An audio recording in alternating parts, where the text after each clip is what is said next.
continue with chapter 5 light. In the previous part we have done the introduction to spherical mirrors and the technical terms related to spherical mirrors, right?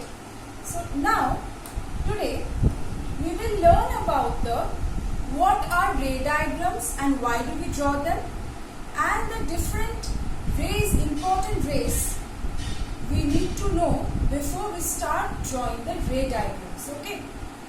And while drawing the ray diagrams, I'll introduce the concept of real image and virtual image to you. Okay, so let's start. Now, in class 7, do you remember you have done that for a plane mirror, light is incident, reflected back, and how did we get the image? By producing the reflected ray backwards, right? If this was the object, point object, this was the image of the point object, right? You got that for plane mirror, image was always virtual. Do you remember? The image was virtual. That means, virtual image means when the rays, first of all, this is the image point you have learned, that when the reflected ray, they are either produced backwards, that means they are either they appear to meet or they actually meet reflected rays. That point is the image point. For a plane mirror, they actually do not meet. It seems to come from this point, right? So this point is the virtual, not real, right? Virtual image. So in plane mirror, do you remember we got virtual image, and then the image size was equal to the object size, and then we always got that the image was upright but laterally inverted. You remember this, we have done in class 7, but this was true for any position of plane mirror. Okay, if I keep the point here or here, wherever I keep it, it's true.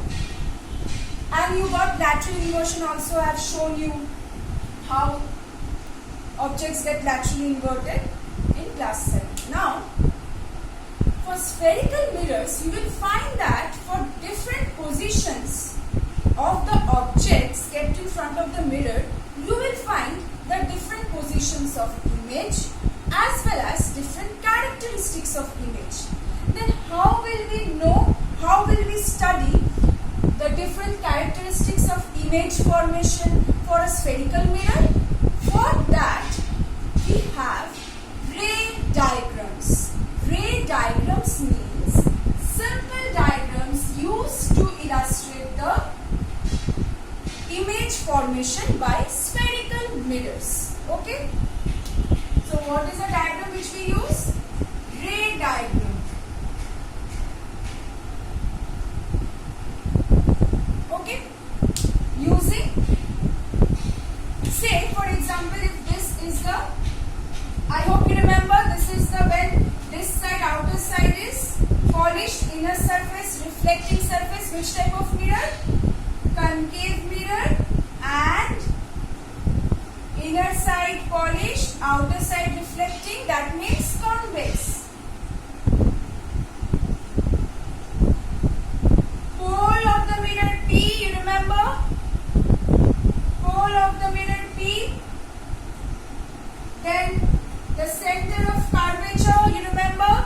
What was the center of curvature? Now as I told you, for the, now whatever we will do, the ray diagrams, everything, you don't have to draw the whole sphere. We'll only draw the mirror part. Okay?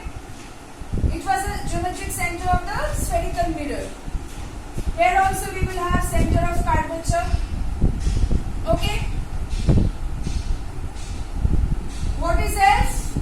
Focus. Do you remember focus of a mirror where the rays parallel to principal axis? After incident on a, where will the rays come from? For a concave mirror, it will be coming like this, and we will consider that rays are coming from the left side. Obviously, it will be incident on this part. Why? Because this is a reflecting surface, and after reflection, they meet at a point on the principal axis. This is the principal axis. Remember, line joining the center of curvature and pole.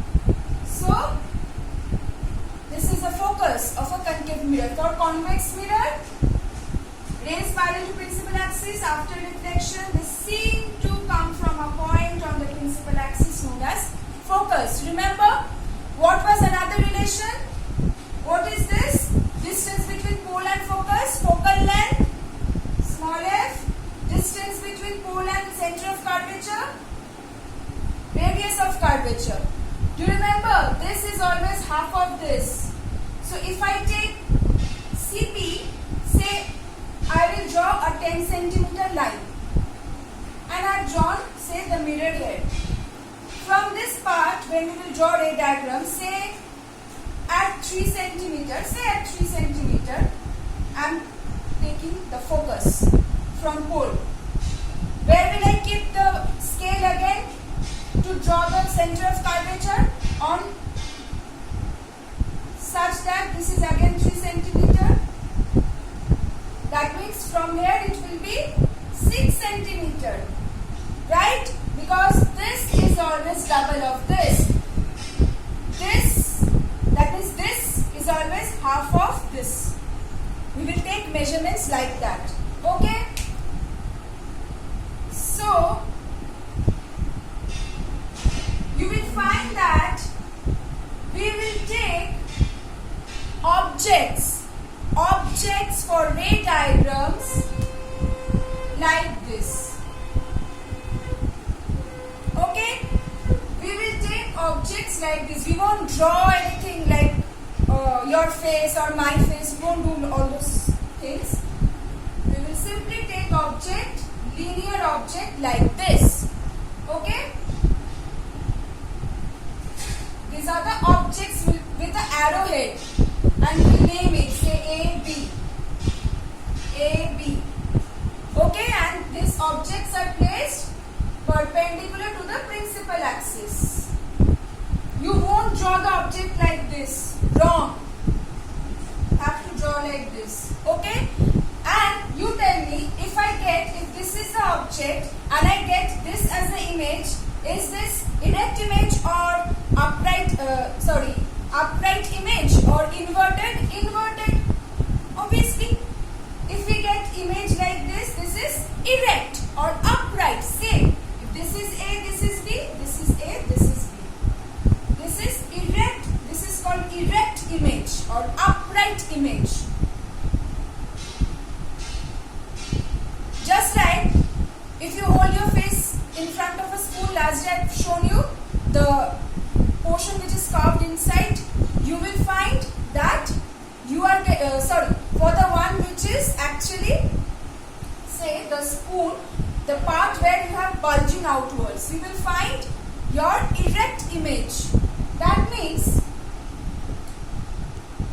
if this is your face, you will see your face as it is. That means erect, upright.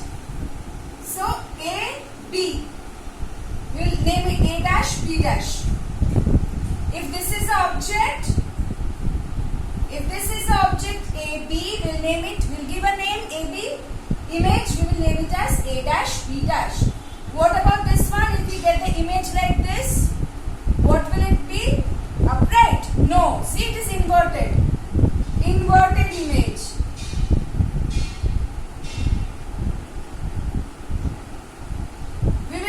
This will be A dash now and this will be B dash. Why? See the arrowhead? Arrowhead now comes down. Arrowhead we have named the top of the arrow as A, so now this will be A dash. Bottom of this object was B, so since it has become inverted, so A dash, B dash. Please be careful about this. If you get this wrong, marks will be deducted. Okay. Now, let's start with the 4 important rays which you need to know. Okay, I have drawn for the first important ray.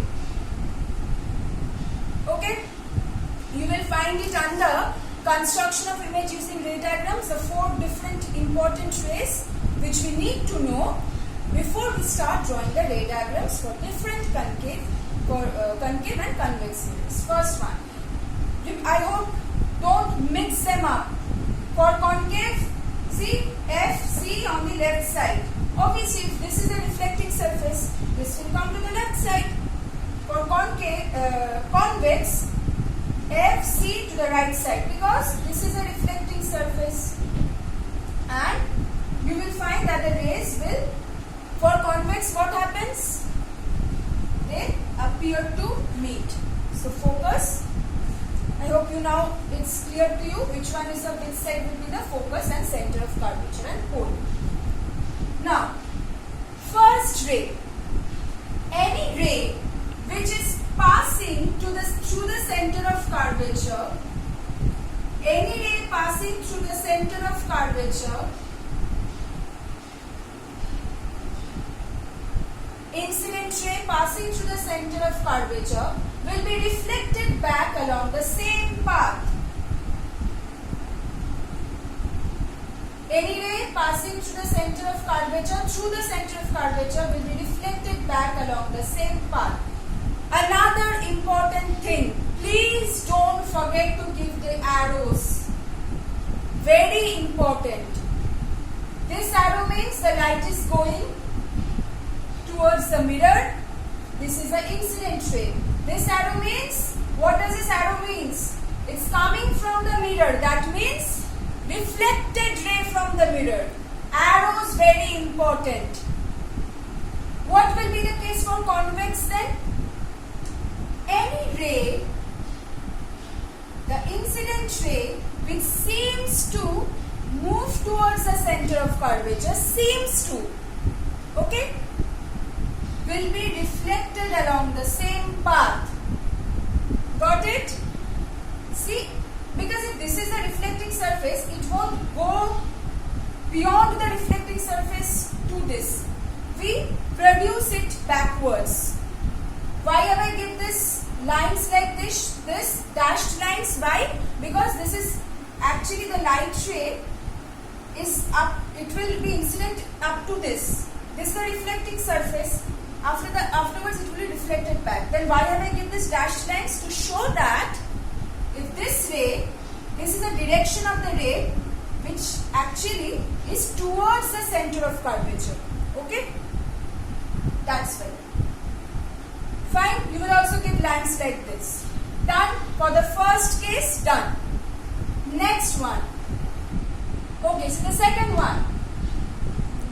This is concave, convex. Now, ray parallel to principal axis, incident ray parallel to principal axis, after reflection will meet at a point. Which is that point? We have already done this. Focus. So, all the rays parallel to principal axis, they will be reflected back such that it will pass through focus. See how I have drawn. What about convex? Ray, incident ray parallel to principal axis. After reflection, seem to diverge. Seem to diverge means spread. See, this is a reflecting surface. It is incident, reflected back. If I produce this line, it seems to meet at, because the rays are actually not meeting. But if you produce them backwards, we see that it will meet at focus. This already again we have done. So, incident ray parallel to principal axis seem to diverge from the focus for convex mirror. For concave, incident ray, reflected ray through focus. Incident ray parallel to principal axis, reflected ray pass through focus. Convex, incident ray parallel to principal axis, seem to diverge from the focus. Got it? Next one. Third one. Now, if a ray is passing, incident ray passing through focus, incident ray passing through focus. For concave, it will be like this. What will be the case for convex? Incident ray seems to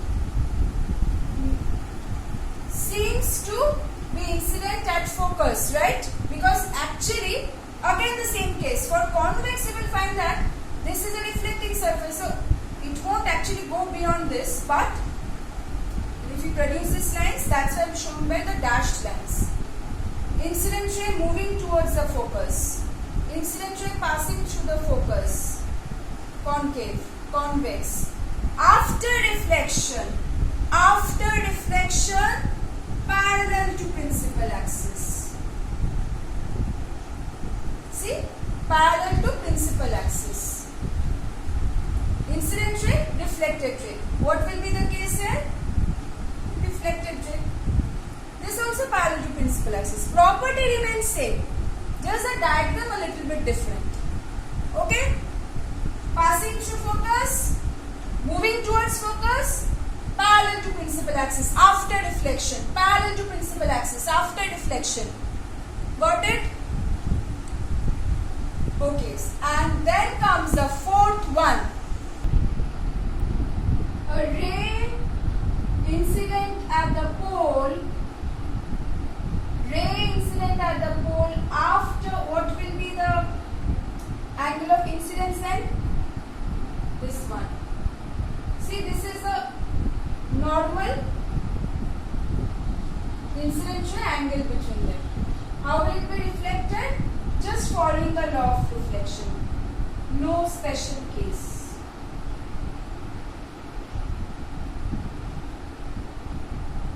Incident ray, reflected ray. Just note, remember what, first of all, what will be the case for convex? Same thing. Sorry.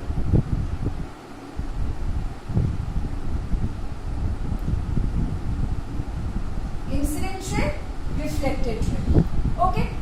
So, whenever the ray is coming towards the mirror, arrowhead indicates incident rays. Rays coming from the mirror towards the mirror, incident rays. From the mirror means reflected rays. Okay. So these were the four important rays we have learnt. We have I've given you the introduction of what is ray diagrams and how will we draw the ray diagrams. Okay.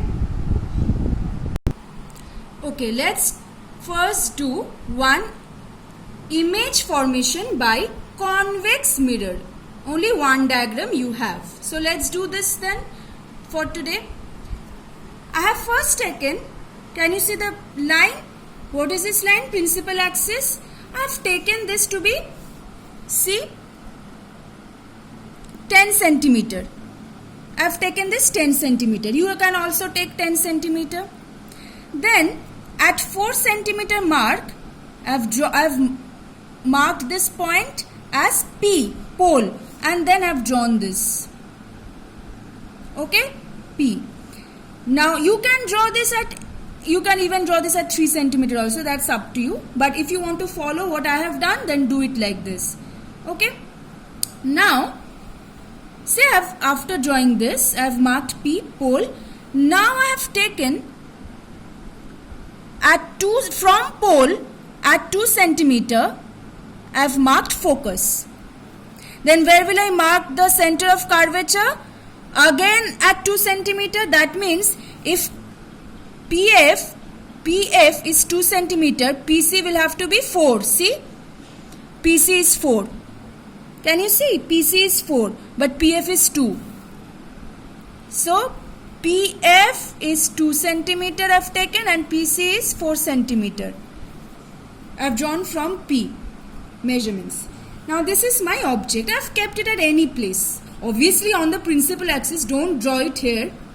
On the principal axis in front of the mirror. This is the front of the mirror. Okay. Now, how will I draw the image formation? First, for a ray parallel to principal axis. Now, as you know that many number of rays can pass from a source object, but we will only draw 2 rays for image formation consideration. Okay, we will not draw hundreds and hundreds of rays from A. We will only draw 2 rays. Out of the rays, 4 rays which we have learned just now, we will only draw 2. Parallel to principal axis, isn't it? Don't forget to give the arrow. Where will it meet? not meet actually, where will it seem to diverge from the focus.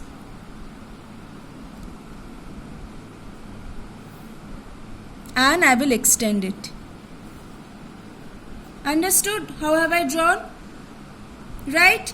Again, what about the ray, incident ray, which is traveling towards the center of curvature? What will happen?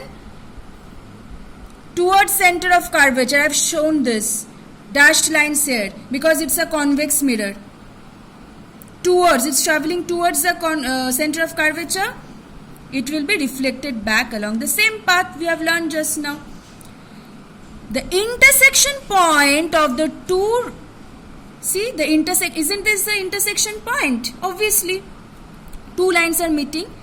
This is the image. Okay. See, AB is the object and A dash B dash, as I told you, is the image.